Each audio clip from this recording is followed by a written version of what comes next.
Welcome to This Week in Real Estate with Jonathan Harmon and Bryan Nale, your local experts on all things real estate in Middle Tennessee. Listen in as they discuss the current state of the market, the latest trends, and have a little fun while doing it. We do want to say the opinions voiced on this podcast are for general information only and not intended to provide specific advice or recommendations for any individuals.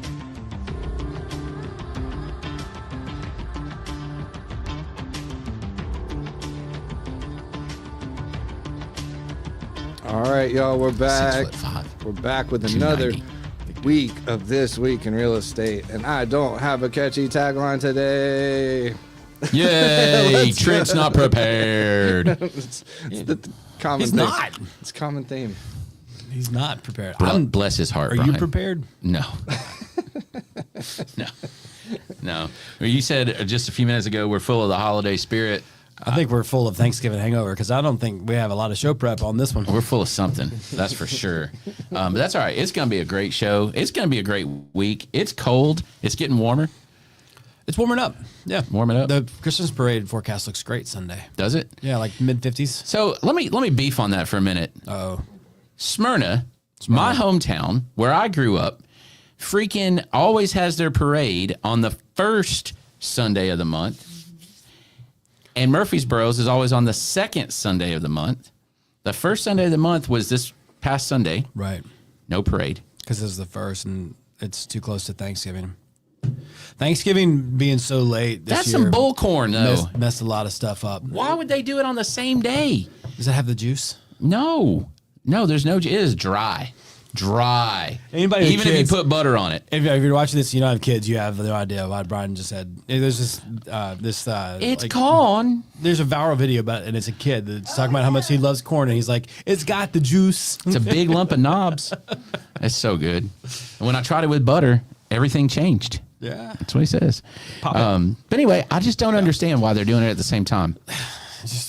Sometimes communities don't communicate, or they just They just don't care. Smyrna thinks they're better than us in Murfreesboro. Or maybe Murfreesboro didn't change. Smyrna changed. yeah. What if Smyrna's right? It might be. I do love Smyrna. Smyrna's a good place. Smyrna's a good town. I'm a Smyrna's fan. good. Rutherford County's got a lot going. Hey, when is Laverne's nighttime parade? Does anybody know that date? Because, they do their Christmas parade at night, and it's Yeah. all lit up and stuff. It's I pretty like cool. good nighttime Christmas parade. That would be actually cool for like Murfreesboro and Smyrna could do them the same day, but do one during the day and one at night, and you could have a parade day. I got it. Are you ready? Let's We start it in Smyrna, and it comes to Murfreesboro. and it drives to Murfreesboro, up Murfreesboro Road, and it gets dark along the way, and they light it up around the square, and they end at MTSU. You're welcome. You're welcome. Make it happen, Mary Esther, Shane. This is a Joe Carr thing. Rutherford County Mayor needs All to step three. in and get some leadership. on this. Collaboration. Come on, that's a good idea. Yeah. It's a long parade. All right, well, let's get on with the show. This is going great so far. What's up first, Trent? Do we have headlines? Yeah. Yeah.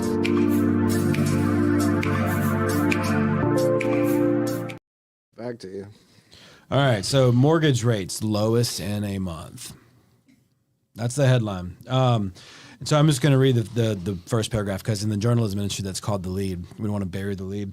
Interest rate market continues the healing process after taking heavy damage in October. During the course of that month, the average, I don't want to get into specific rates and stuff, but rates were higher in October. And But we've you can kind of- get into the specifics of historic rates. We've recovered some of the ground. The first few days of November saw some additional volatility with our rate index hitting its highest point on the 6th. So things have calmed down and more since then. So they haven't like fallen off the table, but they're coming back down. So that's good news for anybody. All right, so tell me this. That's interested in buying a house. 7s or 6s right now? Very high 6s. That's good. Yeah. Because we had gotten up to like 7.25 Yeah. or Yeah. so. Yep. Right. Yeah. And that's a path that Brian's scared to give real numbers. don't He's got all this like compliance stuff. It's just- Whatever. Call me. We'll talk. If you want real numbers, give me a call and we will talk. Not me. I'm an open book, baby. Let's go. So, all right. Well, that's good. Yeah. So, we're seeing a little bit of that. And this kind of transitions to our market movers to some extent as well. We're seeing some of that. We're seeing a little bit of people kind of stick their toe back in the water. I think one of our market movers was the election cycle. One of the market movers has been in interest rates. Of course, there's a seasonality to it. Sure. We do typically get a little bit busy during this time of year because folks like to move during school breaks. Right. And so if you get under contract now, you can get moved while the kids are out of school. That's right. Over winter break. So, I mean, we're seeing some of that. I will tell you, though, it is still like, if we got a bump, we're not even on a kiddie coaster, man. Yeah. We're more like driving through Texas, where there's some sand dunes or something. Yeah. I mean, it's very boring as far as the roller coaster part of it goes. Yeah. I'll just be totally transparent as far as transaction count. This is the lowest that I've had as in this career since 2010. Yeah. For this year. I don't think you're alone in that, so I appreciate the transparency. And I'd say probably the same for me. I haven't done the addition of the volume yet, but I found last year would be the lowest for me for a long time, and I don't think I'm on pace to do more this year. So yeah, you're definitely not alone there. Yeah, it's I mean, and I'm not like going to be poor or anything like that. So I mean, I'm fine, but it's still. I mean, it's just where we are. Yeah. I read a stat the other day that said 74% of licensed real estate agents in the state, or not in the state of Tennessee, in the United States, did 0 transactions this year. Wow. How many? 74%. Wow. I wonder what the normal average is, because that there's people who have a license and don't. Sure. That average, it fluctuates some, depends on the year, but you'll hear, the average realtor does 2 transactions or 4 transactions or 7 transactions. In the height, in the 19 like pre-COVID and then immediate post-COVID. I guess not immediate. I guess post-COVID. So that 10-month window that doesn't count, but the post-COVID. I think that average hit like 7 transactions in a year. So I mean, everybody was eating. And now I think that average is back down to like 2 or 3. Yeah. And you understand if 74% did 0, right? Right. Then that means 26% of the people were doing the work. Yeah. Yeah. So that's a good headline. It's interesting for sure. I tell people a lot, what do you think about that? So my thoughts on that are pretty simple. There's a whole lot of people that have licenses that have no business being in the business. Right. Right. That's what I think about that. Yeah. Because imagine being the one person that they did use, or imagine being that person's one client, like one transaction. What kind of service are you going to get? What kind of representation are you going to get? And it might be the Jerry Maguire approach, and you get the best representation you've ever had because you're it, baby. Yeah. You're my only client. But how good is that person going to be? How sharp are their skill sets when it comes to negotiation? When it comes to some people are naturals at that. Yeah, not many. And I wonder too how many of those people they hold a license because they work in marketing and they need the license to be able to do the push out content. I'm sure that's some sort of support role back in the office, and so they got their license. Or they got a license a few years ago. They set the world on fire, but they're terrible at prospecting, but they're good at representation. Yeah. There's some of that. There's some that got their license now and they haven't been able to put any effort into prospecting and marketing, but they're competent, right? Yeah. Or they're well supported. Yeah. I have a couple of agents that haven't done a ton of deals, but they're very well supported. Yeah. So I would trust them implicitly. Yeah. But it takes all kinds. The point is you need to ask questions. You have some that they've had their license for 30 years and they'll tell you I've been licensed for X number of years and they haven't done a transaction in 5 years. Well, and sometimes those are the toughest clients. They're terrible, toughest realtors to work with on the other side of the transaction because they just don't know how things have changed. They don't. They're stuck in mud. Well, most people will justify bad behavior with tenure. Yeah. That's what they do. That's a great way to say it. They'll say, well, I've been doing this for X number of years, and then the next thing out of their mouth is something that's complete and utter BS. Right. Yeah. So how many times does that happen? I say most, some, right? Yeah. You get all of those. Yeah. But I think that the big thing is on my side of the table, as somebody that is experienced, I've got multiple hundreds of transactions under my belt, probably pushing 1,000 at this point. I'd have to go back and add them all up, but somewhere around there. And I look at it like this. Your cousin goes and gets licensed, right? Brian's been a client of mine for, since I got my license 15 years ago. I've helped him with 5 or 6 or 7 houses. Brian's cousin goes and gets a license, and now Brian can't go to Thanksgiving dinner without it tasting bad if he doesn't use his cousin, right? Because he grew up with his cousin, blah, blah, blah, blah, blah, whatever. Yeah. And he has to use his cousin. Well, his cousin represents Brian and gets out of the business 6 months later because that's the only client he could get. Yeah. That's one transaction out of what I quote unquote should have gotten. Done. Yeah. And Brian has terrible representation, and I lost that client for that period of time. Yeah. And then the cousin gets out of the business. Yeah. What good did that do anyone? Didn't do anybody any good. No.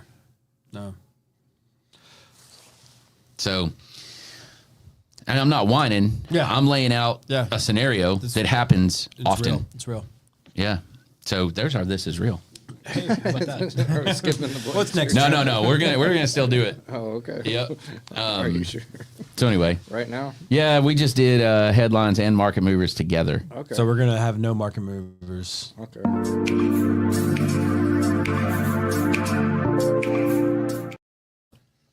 Yes, there it is. Listen, there are still agents in 2024 that put listings up with no pictures. Isn't that wild? Or listings up with a picture that they took from their cell phone of the front of the house, and that's it. That's it. Nothing else. Yeah. And that's real. It happens. I saw it yesterday. This is what we were just talking about, right? Yeah. The realtor that you should not Yeah. have sell your house because they're your cousin and they Look at this wonderful house. I really hope that we get people to come see it. I actually had an agent one time. This has been a couple years ago. I actually had an agent one time that told me this is a true story. I saw this listing. I knew the address. I happened to know the neighborhood. And I thought, I have a client that might be interested in that. There's no pictures.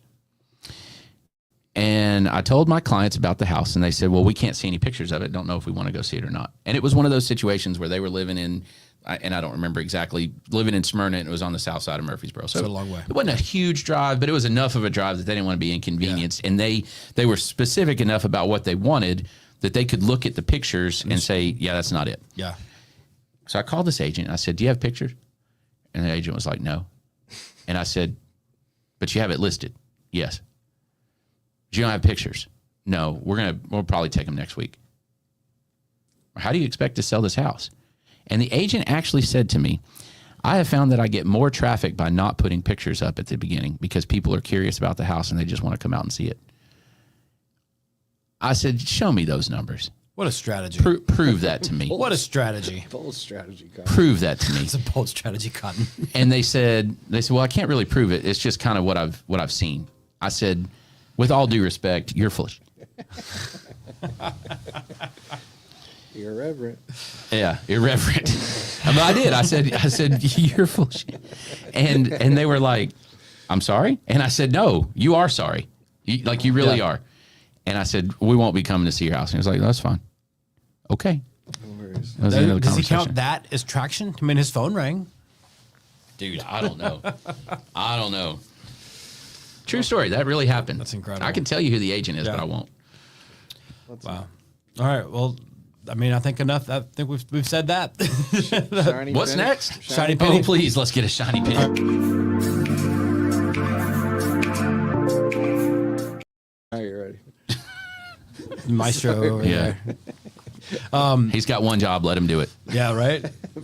So shiny penny, like, man, like a couple years ago, this would have been a shiny penny for a different reason than it is now. Oh, I'm intrigued. So what is always one of the more difficult kind of things to handle if you're not a first time home buyer, you're living in a house and you want to buy your next home.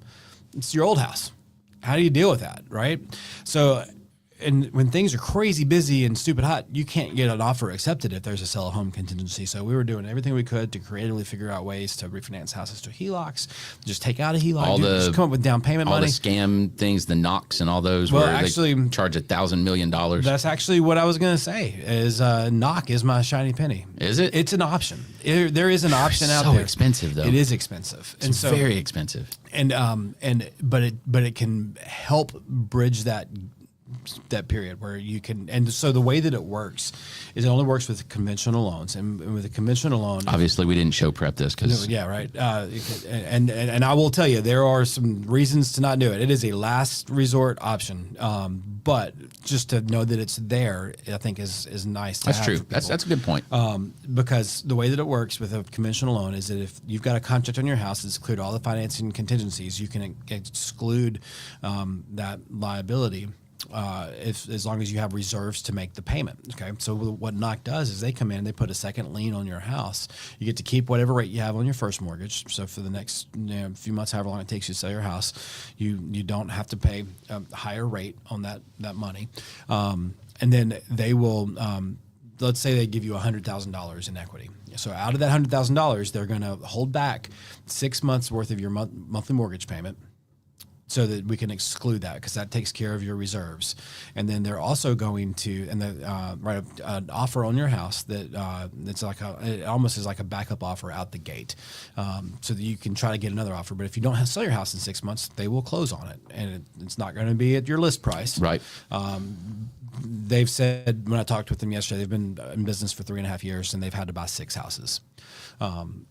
So they will then also withhold their fee, which is 2.25%. So that's where Jonathan's point is. This is an expensive way to do this, and then there's whatever closing costs they have for recording the lien, title work, and stuff like that.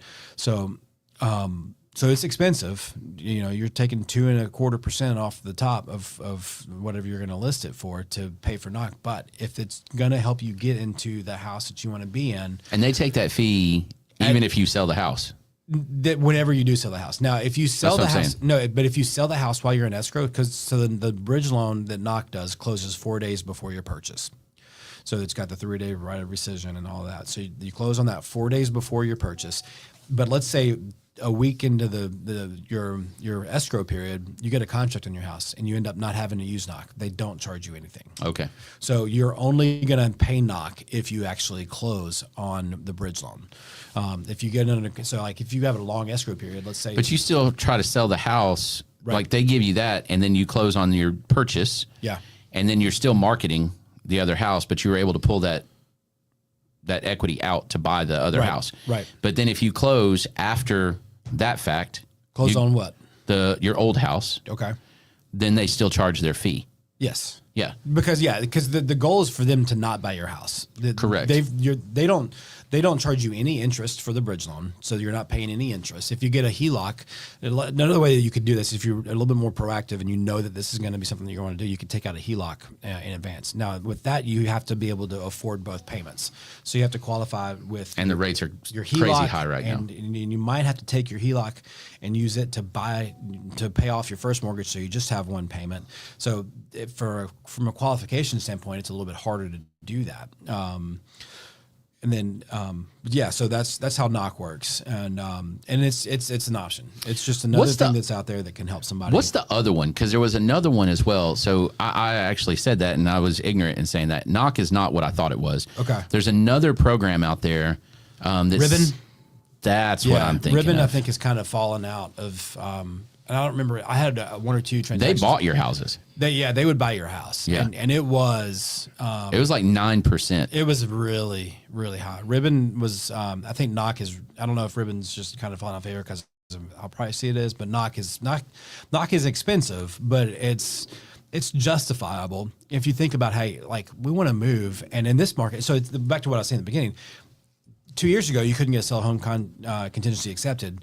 Now you can get it accepted, but there's a real chance that you might not ever get your house sold while you're in escrow, and the delay your closing, or have a backup offer come in and kick you out of the house that you were excited to buy. So what we can tell people is that, hey, you can waive that sell of home contingency with this. Still try to sell your house, because with a HELOC, it can't be listed on the market.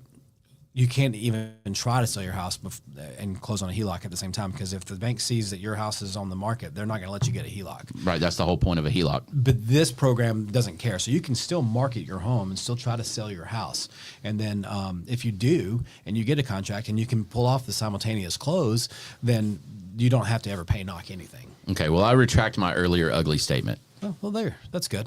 Glad that we got to You clear the educated air. me. Yeah. You educated me. Well, we'll. I've actually got a couple of home sale contingency situations going. Yeah. So that might be something we'll get them talking with you guys. Yeah. And if, like, to your point, if nothing else, if you've got a definite time frame, you have to be closed by whatever February 1 or whatever. Put it in place. We market your home. We've got a period of time, and we have a definite backup plan. Yeah. Should Right. we get there? Right. Yeah. And if you can go into a long escrow and give yourself plenty of time to sell your house, you can go into it and know that, like, hey, our goal is to get it sold before February 1st so that we don't have to pay knock. But if we don't, Right. Well, here's the other we'll close piece of on the that. knock loan on January 26th. And here's the other piece of that is what your floor is. Yeah. So if I list your house at $500,000 and the knock offer is $450, Yeah. then we know worst case scenario, we can get $450 for your house. Yeah. So anything above that we get in an offer. Yeah. So now we know how far we can reduce price. Right. Like we've got all of that Yeah. stuff in front of us. Yeah. Absolutely. Yeah. Is that what we talked about yesterday? It is what we talked about yesterday. Yeah. Trent and I talked with one of your clients about this program. Not my That's client, true. his client. His client. That's true. That's right. Yeah. Yep. That's correct. Fantastic. Yeah. Cool Okay. stuff. Pro tip. Way to knock it out of the park. Oh, Oh, dear. Okay. look at that. All right. tip. Pro tip.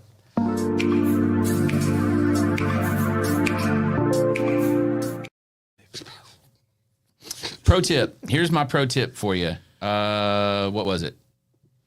What was I going to tell you? What did I tell you it was? We talked about water heaters, and you said you weren't going to do that.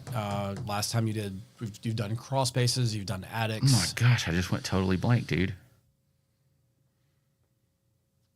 Dead air. All right, well, I'll pick something else. How about let's talk about some winterizing? Yes. Okay, so winterization is important. It got cold real fast. It did. Like real fast. So there's some, go and read the research on whether or not you should close your vents or not. Because there's actually a little bit of research that says you should actually leave them open. Really? Yes, it depends on where your plumbing is. Okay. Right? So in some houses, if it's been retrofitted or whatever, there's some plumbing that's close to the vents. You don't want to do that. Yeah. But having proper airflow through your crawl space, even in the wintertime, we don't get super cold for like way long periods of time. Right. There's actually a little bit of benefit to that for moisture control. Okay. So you may not want to close all of your vents all the way Okay. and keep them closed. You definitely, if you do close all your vents, you definitely want to open them come springtime. Yeah. And don't Yeah. forget to do that. Yeah. And a lot of folks forget. Now, there are also automatic vents. I don't know if you know this, that have a little spring that's temperature controlled. Yeah. And they're not, you don't plug them in, they're not electric. Right. They're just mechanical based Yeah. on temperature fluctuation.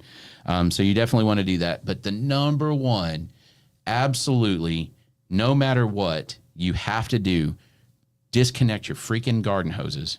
Please. And I don't even care if you put the foam boots over it, right? Yeah. Like we don't get that cold for that Yeah. long, but you got to disconnect those hoses. Yeah. That will happen overnight. And here's the crazy part.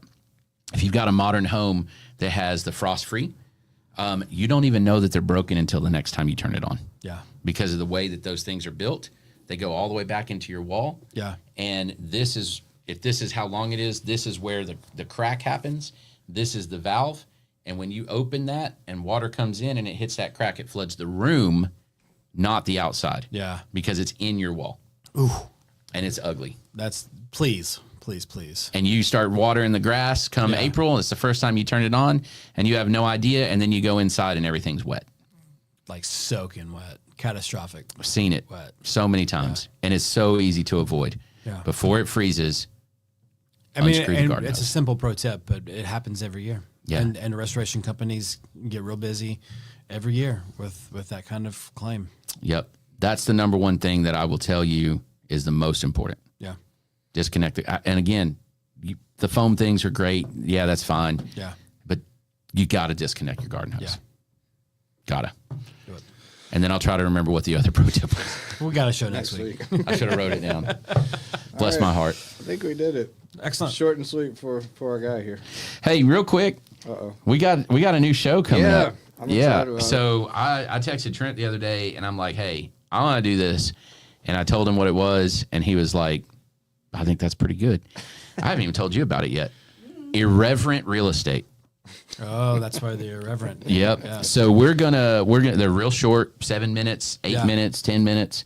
and I'm going to pick one topic, and I'm just going to give you my thoughts on that one topic. So we recorded a few yesterday. Did 3 in like 30 minutes. And Yep. they were all good. Yep. Like, And it was, what did we do yesterday? It was effective networking. Yeah. Why not me? Mm-hmm. What was the other one? The one in the middle. What was the one in the middle? Man, we're batting 1,000. Anyway, be on the lookout for that. I can't wait. Every now and then there might be a little swearing. Yep, that's irreverent. That's the irreverent part. Not a lot of swearing. Maybe just a little. A lot of candor in this show, I'm sure. A lot of candor. Yeah, and I can get on a roll. The door was open in the studio, and my wife walked by, and I looked at her, and I immediately went back to it. She was like, "How did you do that? Like, how do you just ignore what's out here?" And I was like, "I was in the zone, babe." Love it. I was like, look at the camera. Look at the camera. I kept looking looking at me. Trent. I gotta talk to somebody. So what I need Missy. I need Missy to just sit over here. Yeah. Like, look at the camera. All right. Good show, everybody. We'll see y'all on the next one. See ya. What the hell was my pro tip? Thank you for listening to another episode of This Week in Real Estate with Jonathan Harmon and Bryan Nale, your go-to resource for all things real estate in Middle Tennessee. Be sure to like, share, follow, subscribe, and leave us a 5-star review. We will see y'all on the next one. Now for the nitty-gritty. Primis Mortgage Company is a subsidiary of Primis Bank, a member FDIC. Primis Mortgage NMLS number 1894879, BK number 1042893, ML number 1894879. As always, all loans are subject to credit approval and product guidelines. Equal housing lender.